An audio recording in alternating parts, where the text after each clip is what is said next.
saya sudah masuk di Bank Indonesia.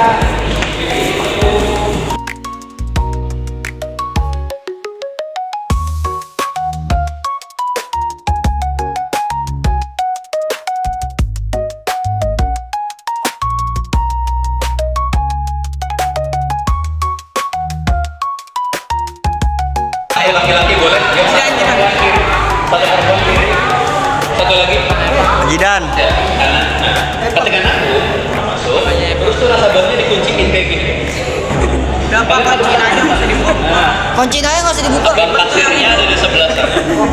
Tahu nggak kenapa dikunciin? Kenapa? Kenapa Pak? Biar nggak disopet. Karena dulu belum ada CCTV, belum ada alarm. Jadi supaya transaksinya aman, makanya nasabahnya dikunciin kayak gitu ya. Yuk kita lanjut lagi. Bank Indonesia ini diresmikan pada tanggal 21 Juli 2009 dan ini tampak gedung-gedungnya dari tahun ke tahun. Ya guys. Sekarang kita memasuki ruangan yang dimana dalam ruangan ini terdapat peninggalan-peninggalan sejarah.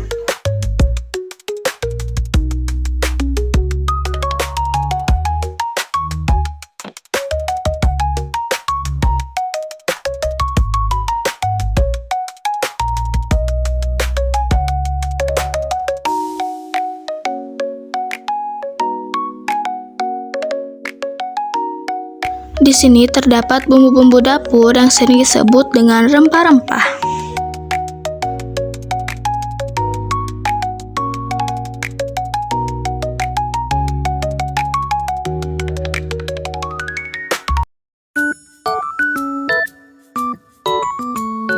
Ini adalah rempah-rempah yang dimana rempah-rempah adalah bagian tumbuhan seperti akar, batang, kulit kayu, biji, buah, atau bunga yang memiliki aroma dan rasa yang kuat.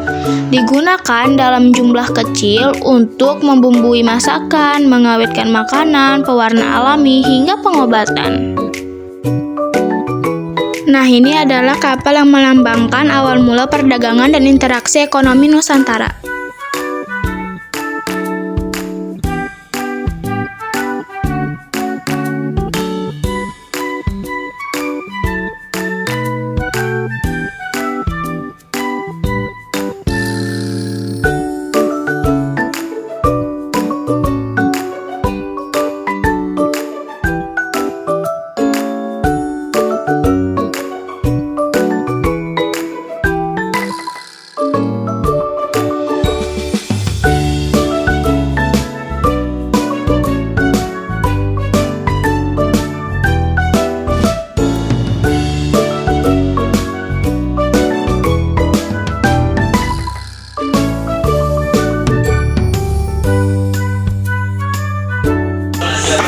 Di tengah jajahan Belanda, ada lagi yang datang dari Jepang.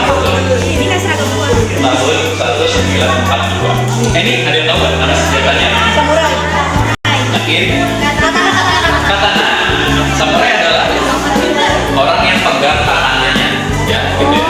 Terus Jepang kalah tuh karena pangkalan militer mereka di kota Hiroshima dan Nagasaki itu. Habis Jepang kalah, kita merdeka. Tahun 1945. Tapi kalau kita merdeka, Belanda tidak mengakui kemerdekaan kita, sehingga Belanda melakukan serangan lagi, invasi. Permasalahan pertama ada jadi masyarakat kita pakai seragam ini untuk lawan penjajah Belanda. Sebenarnya tentara rakyat atau TKR.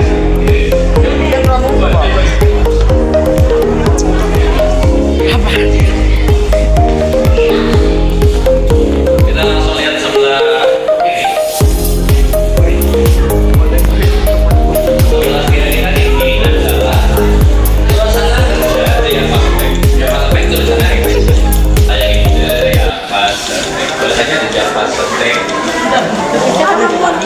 Ini adalah sebuah bank dari Belanda yang berdiri tahun 1828, yang pegawai-pegawainya diisi dari berbagai ras. Yang duduk nih 2 orang itu dari Belanda, yang berdiri di belakang pegang uang banyak itu juru kasir dari Cina.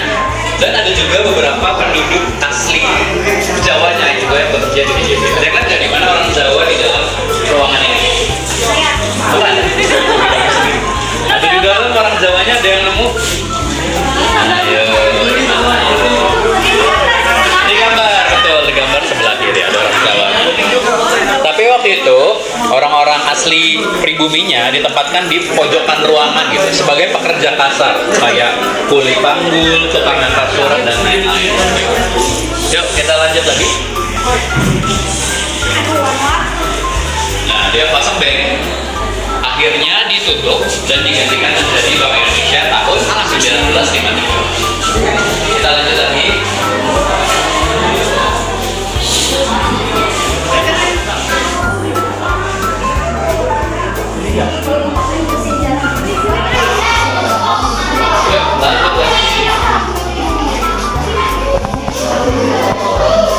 Ini di depan kita adalah bank yang juga berjuang turun ke bawah. Jadi selain tentara kita yang melawan penjajah Belanda, ada juga ahli-ahli perbankan yang ikut mengedarkan rupiah.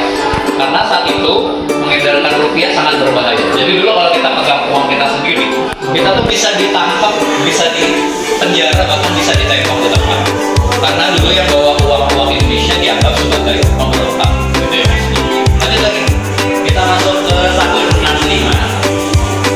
Di sini di mana ini adalah proses pembangunan gedung-gedung besar di kota Jakarta, kayak Monas, GBK, Patung Pancoran, Jembatan Semanggi dan lain-lainnya. Yang dibangun di era Presiden Indonesia pertama yaitu Bapak Soekarno. Yang tentunya bikin gedung-gedung besar butuh uang yang banyak. Saat itu uangnya diambil dari APBN, anggaran negara, karena duitnya kurang. Jadi Bank Indonesia tugasnya untuk cetak uang yang banyak. Tapi ternyata dari inflasi, akhirnya terjadi inflasi sampai 635% saat itu. Dan di sini akhirnya inflasinya bisa dikendalikan dengan cara mensupport UMKM. Nah, kebanyakan dulu usaha yang dilakukan masyarakat. Sebelah kiri si ibunya lagi ngapain? Membatik ya, si ibunya membatik. Yang sebelah kanan si bapaknya bikin perkakas. Tujuannya usaha-usahanya disupport supaya ada aktivitas jual dan beli supaya uangnya berputar lagi di masyarakat. Ditambah lagi kakek nenek kita dulu kebiasaannya mereka nabungnya di celengan kayak gitu. Celengan ayam, celengan TV zaman dulu tuh begitu. mereka nabungnya di bawah bantal, di bawah kasur gitu biasanya.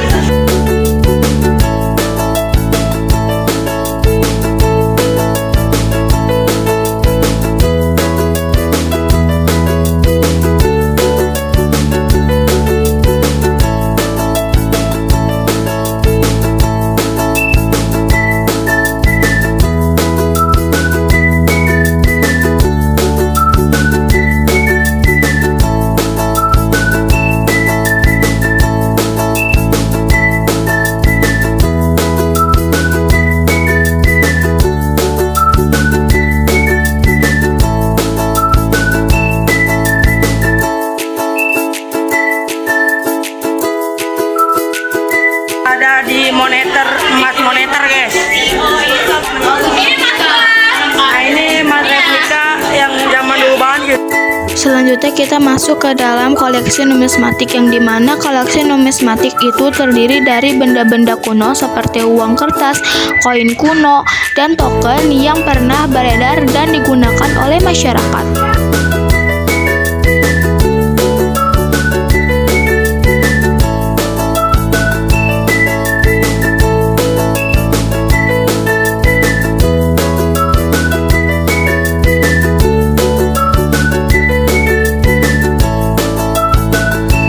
Adalah gambaran uang kertas dari tahun ke tahun dan dari berbagai negara.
keseruan di Museum Bank Indonesia. Hal yang menarik apa yang membuat kakak tertarik sehingga memilih museum ini untuk berkunjung?